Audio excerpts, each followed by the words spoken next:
Good morning, everyone. Welcome to First Things First. Jenna Wolf, Nick Wright, Kevin Wilds, Chris Broussard. I already feel a little playful tension in the air. We will get to that in a little bit between those two.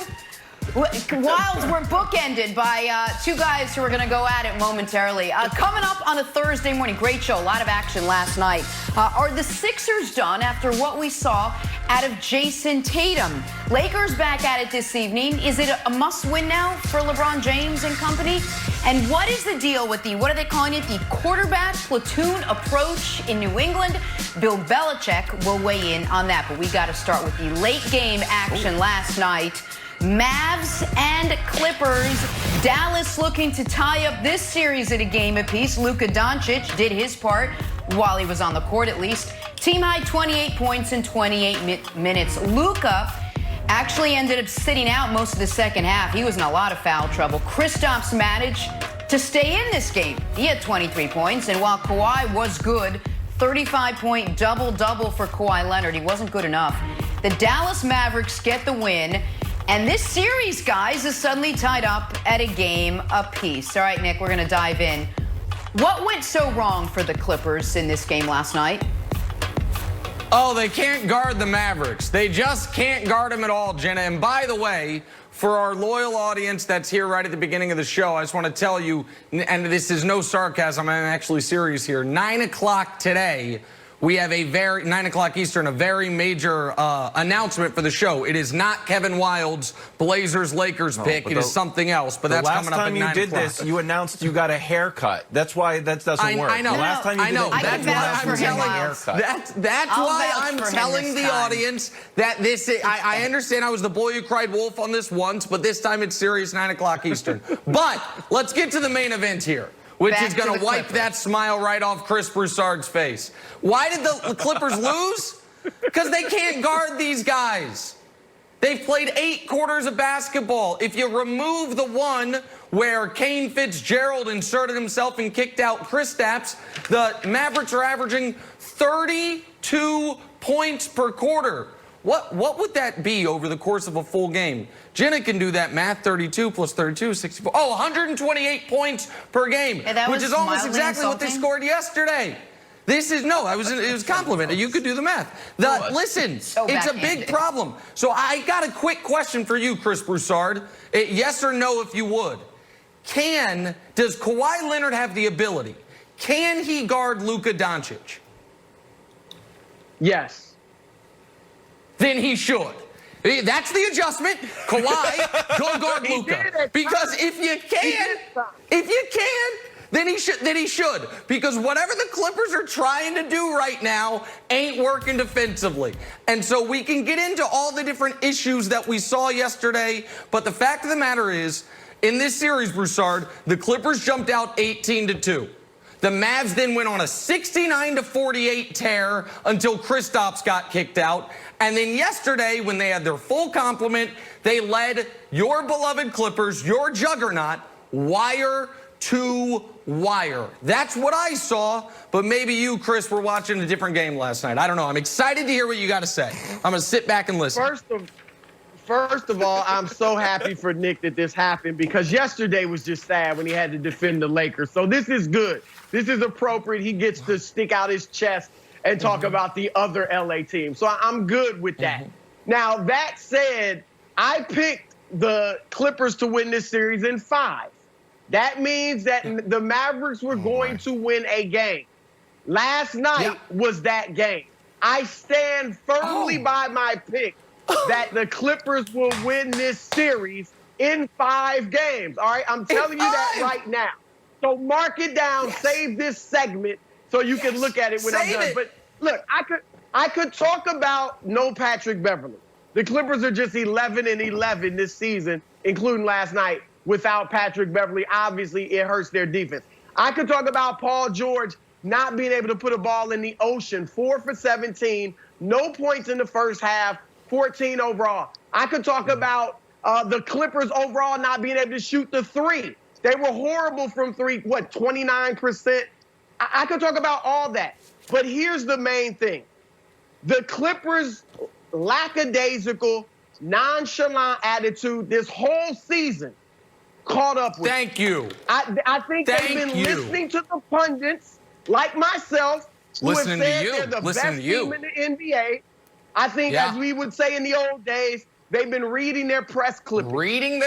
That they can just show up, right? That they can just show up and put anybody on the floor. If Kawhi's there or not, we'll still win. If Paul George is there or not, we'll still win. That's been their attitude. And they did it again last night. And they've gotten away with it most of the season. But last night, it finally caught up with them. The only time they came out with real intensity was at the beginning of the fourth quarter. And you could see a marked difference in the way they were trying to play defense. So this is good for them. This was a wake-up call that, look, you're not about to win an NBA championship. You're not about to win the West. You're not going to win a series if you don't bring your A game intensity-wise every night. So this is good for them. If this was good for them, then tomorrow night should be great for them when they lose again. Like, that'll be the best thing possible. Then they might just go faux. Hold on, we'll get to that in a second. But there's a lot I got to unpack from what you just said. One was America. Yesterday, Chris Broussard tried to big brother put me in a headlock, noogie me, and say, adorable Nick Wright picks with his heart, not his head. Me, New York Times writer, official NBA voter, television veteran. I've learned to pick with my head, not my heart. And then he came out this morning and was like, said the exact thing I said yesterday. If I picked them in 5, they got to lose 1. That was the one. The problem is this whole series has looked like, they can't guard these guys. And Patrick Beverley, I've heard all year how deep the Clippers are. If you are a 500 team when your 5th or 6th best player isn't there, then you've got problems. You've got even more problems if in a shortened season that we haven't even had 80 games of, you said 11 and 11? That's more math we all can do. 11 plus 11, you don't have to carry. That's 22. So he's missed over a quarter of the season. So it looks like he might miss some more. But the last thing you mentioned is, Paul George. Paul George had a bad game, and if he plays like that, they could be in trouble. Well, then sound the alarms, because I think that might have been playoff P's music. Show the graphic. How's Paul George postseason's been ending the last few years? With games that look a hell of a lot like yesterday. In 2017, what happened at the end of his season?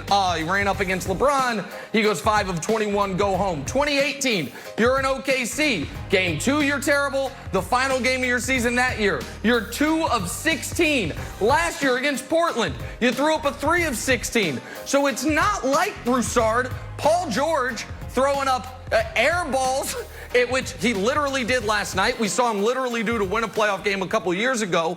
Aside from in the Gatorade commercial, playoff P, I'm not sure that's a positive thing.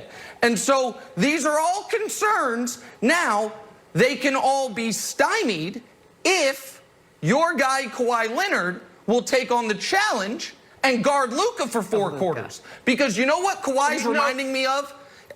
I want to give, just quickly, I want to give Kawhi a compliment because he was outstanding offensively last night.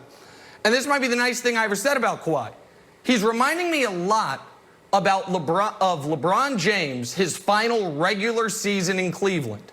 Outstanding offensively, teammates let him down, and doesn't give a rip on the defensive end. The thing is, Broussard, I was told that's not Kawhi Leonard. So maybe he should guard the 21-year-old Slovenian superstar, and maybe the series will turn the other way. Can I go, or is Wild stepping in? Please. Go. I'm rooting for you, Broussard. This is like a knockout. I'm going to throw in the towel pretty soon. It's too much. First of all, Kawhi did guard Luka at times yesterday. Secondly, Luka was not the problem, as great as he is. Luka was good yesterday, but they were killing the Clippers without Luka. Luka only played, 9 minutes, I think, in the second half? So Luka was not the problem.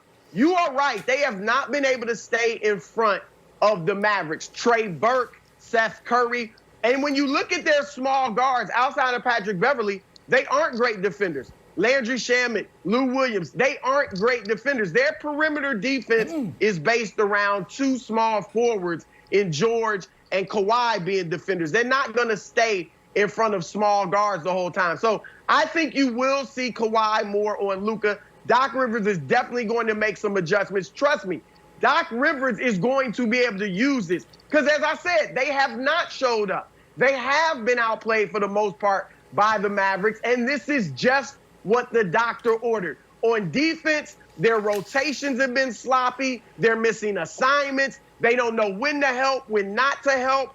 Offensively, they're playing too much ISO ball. They had 16 assists last night after having 18 in game one. That's 17 a game. That's your math to an average. Put that in perspective. Portland was worse. Portland was worse than the league in the regular season in assists with 21 a game.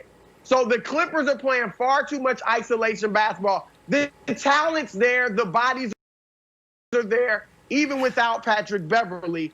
They just have to get their head right, and this type of loss will do that. Wilds, jump in here. This is a scene in every boxing movie you've ever seen in your life, where the guy wants to come out for the next round, and I just got to look at him and be like, I can't let you out there. I can't let you out there, Broussard. I think during the break we float the rest of these Clippers. It's not good. You're like, no, Wild, but Paul George was terrible, and Patrick Beverly's not there, and they were lackadaisical. I can get out there and win 3 in a row. They're going to win in 5. I'm like, I'm not going to let you out there, buddy. Nick picked the Lakers in 5. Broussard picked him in 5 also. Exactly.